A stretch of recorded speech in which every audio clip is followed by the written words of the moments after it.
Could a free agent signing immediately fix a certain position group? Saw some signings in Chicago where they're getting better on the offensive line. So Reminds me of who does that? I'm already drawing a blank. That reminds me of Carolina did last year with Bryce Young. It's like, all right, we got one asset here. yeah, Let's devote all other assets to making Caleb Williams work, yeah, and they're fortifying their offensive line there.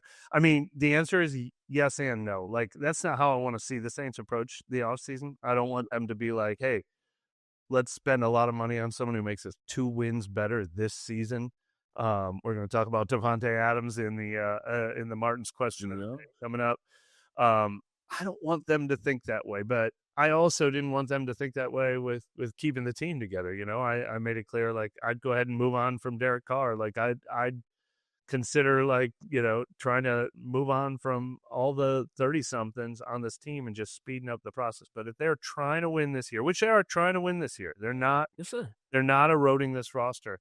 Yeah, there's a couple spots where all of a sudden I might add to my win total. I mean, I mentioned the offensive line when we were talking about the draft. If you get a starting left guard who becomes one of your, like, 3 best offensive linemen, and then all of a sudden Cesar Ruiz is your 4th best offensive lineman and Trevor Penning's your 5th best offensive lineman, then, you know, that can make the whole offense go if they stay healthy. A big body receiver. What if Kellen Moore wants to go back to what he did with Keenan Allen that year with the Chargers when he had like 108 catches or whatever it was? Boy, would he be a nice fit against all this. I'd feel so much better about the offense. And anything on the defensive line. I mean, defensive end is my number 1 need. Defensive tackle might be my number 2 need on this entire team. They need a tight end. I don't know that there's a transformational tight end out there in free agency, but especially if they're not bringing back Juwan Johnson, they need one. So Yeah. there are moves they could make that would make me feel a lot better about the team.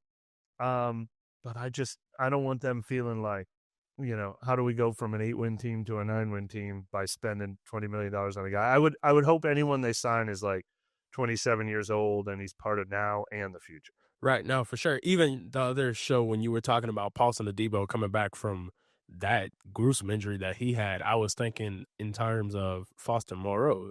How is he gonna come back? You know, is he gonna be that stable, still just like in the tuck, we need a catch, throw it to him type of guy? And with Jawan gone, that's more reps that he's gonna take. And then is Alan Holker gonna be able to move up and become what we thought?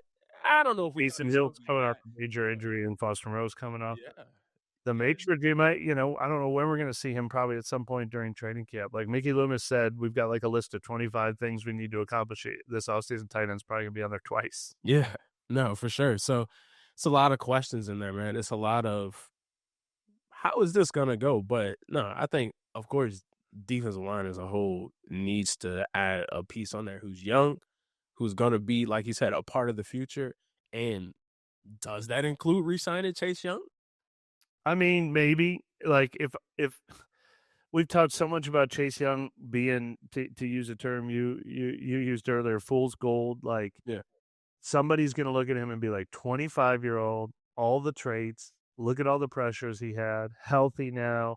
And if the Saints were signing a guy like that, I'd get excited about it. But, you know, we got our hopes so high up for him last year, and he wasn't transformational. So does that mean I want somebody else's 25-year-old Yeah. hasn't quite hit, you know, like Jonathan Greenard when he, you know, he's the guy we talked about a lot last year, went from Houston to Minnesota, and he did deliver, and the team wins 13 games or whatever they did in Minnesota. Like, yeah, I mean, there's nothing I would want more than that. The 27-year-old defensive end who's about to just be a stud for the next 4 years. But every team wants that, and it probably costs about $30 million a year to find the sure thing. So a lot easier said than done. But look, like we said, Brandon Staley's coming in here. He's installing a defense that has 3-4 roots. Doesn't necessarily mean a radical transformation of the personnel, but a defensive lineman that he feels like needs to be the centerpiece. Because look, they got a lot of number 2s on this defensive line. Ryan Brzee a nice number 2. Carl Granderson's a nice number 2. Cam Jordan, you know, is whatever complimentary piece he's going to be at this stage of his career. But who's somebody that they feel like can be a core piece of building the defensive line they want to build? That's where I'd like to see most of the money go in free agency. You don't think Pete Granderson is a 1.5? Pete Granderson. I mean, Yeah. he was, 2 years ago, when he had his best season. Mhm. Yeah, he could be your number 1 defensive end if you don't have one of the top 20 number 1 defensive ends in the league, but I'd rather have him be my number 2. Yeah, for sure. You're in a good spot if he's your number 2. Yeah, exactly. Oh, a position that we haven't really talked about, but it's still kind of an open wound low key. Like even going back to the initial mock draft topic, I seen Malachi Starks, and I'm like, hey, you could add a safety and be okay. You know what I mean? So Safety's a huge need. no, for sure. Safety's a huge need because they never found the consistent person to put next to Tyrann Mathieu. I did like Will Harris. I Yeah, would I liked him. Will Harris come back, but you could immediately upgrade that other starting position. And oh, by the way, this is probably Tyrann's last year with the Saints. I mean, there's some Yeah. talk about would they consider releasing him now. I don't see why that makes a ton of sense financially.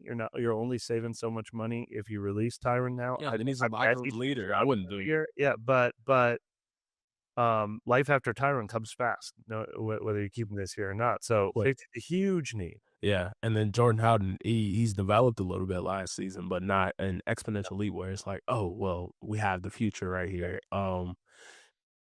Maybe some of these guys that the Philadelphia Eagles had to cut because they got that championship hangover where Yeah, hey, yeah, all yeah. these guys that you were on the flow with will not They be just here got next 2 year. corners, right? And then they've got like 3 more core players, free agent. Zach Bond. Would you sign Zach Bond at one of that?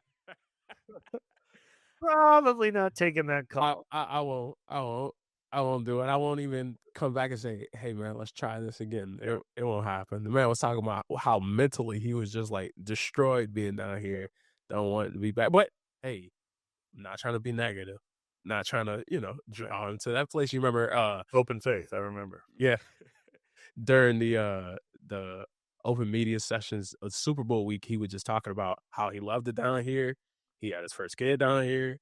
He had a crucial interception in the Super Bowl. This was before that happened, but crucial Super Bowl interception out here. Hey man, 2025, New Orleans has been real good to you. So maybe pick up that phone. I doubt it though.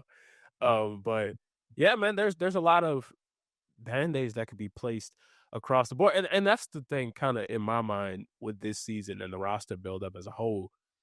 You're going to have to put band-aids in certain places, but other places you need to go in and have surgery. Yeah, Just choosing where that is at. I prefer look, I mean, I've been on the fence for a few years, but I am full surgery over Band-Aids now. So I'm not excited about the concept of Band-Aids. Depending on the price. Like, I mean, one name that makes sense is Kellen Moore just coached Mekhi Becton with the Eagles. If he came in and he was your left guard because Kellen Moore loved how he fits the offense he wants to run, like I'm okay with that, but man, last year they flirted with Justin Simmons. Last year they flirted with Devontae Adams, and at the time they were talking about trading a draft pick and spending a lot of money on Devontae Adams. Like, I'm just so torn. Like, if they're going for it this year, I want to see them give them the best chance possible. Yeah. But I just, Band-Aids is the right word for it. I don't want Band-Aids that hinder. It's time to get that surgery and try to get right. For the next 10 years, not I'm tired of the Band-Aid approach, but No, for sure. And they said when they come off, they still got like the little sticky residue on your arm, like where it's like stuck to your hair, and you're like, and just pull it off. I say that, but then as soon as they sign Keenan Allen, I'm going to explain, how much better it makes the offense right away. But Yeah. It happens. But going back to that kind of, I said safety, but I kind of meant the secondary as a whole. If you bring one of these older cats in, maybe experiment on putting one of the younger guys further back in the secondary. I don't know. I would, yeah. What you're saying? Move Alante to safety or something, or move Kool-Aid to safety? I honestly look. I think Paulson Adebo is going to get paid a lot, even though he had that major injury. And I think he's going to get paid too much, probably for the Saints to get a hometown discount on him. That is a position where, look, I get it. They're not going to do that. Hey, let's just throw Spencer Rattler in at quarterback all year and see how he does. That's just not how they're approaching things. But I think if I'm allocating resources, I think I might want to have Alante at one outside spot and Kool-Aid at one outside spot and be like, hey, look, this is a spot where we've invested 2 second-round picks in young guys. Let's let them be our outside corners. You can sign a cheap nickel, um, and and I might do that. And then if I find out one of those guys needs to be replaced, then I make a big splash next year in free agency or the draft. That might be a position where I'm okay. I'm okay throwing Kool-Aid and Alante out there. That's one place where they've invested high draft picks. Yeah. But look, like I said, they need Pro Bowlers, they need all pros. If their number one pick is a corner, if their top free agent spending is someone like Asante Samuel, I'm not going to complain about it. Just get core players, and make the pieces fit.